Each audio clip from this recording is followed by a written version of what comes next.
Tigwallah. Hay sumiyamarat kaya na beluy kanu aki pamamayan degko kabenar wallah, mga sugun wallah. Mga saksi ku untul. Ubar kanu makagawi surarangit ku pagtaw sa dinyo kapaginuntulan. Paginuntulan kanu, kasuka paginuntulan nas kanya nilabiyang marani o kapangungunutan. Kalakan niyo swallah, mata na swallah na kaipian sunganin na din yung gulaulan.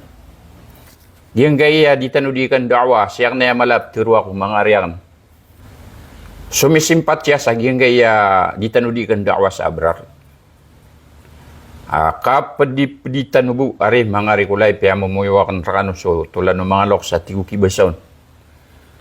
Bepiyak ki rarangit tanu ko tao, ubadin, kesalakap kerarangitan tanu. Na melubat tanu saukit di tanu din mapukas ko untol.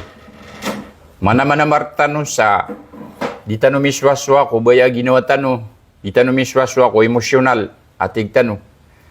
Na makapaginuntulan tanu kagyutoy sa skat no agama.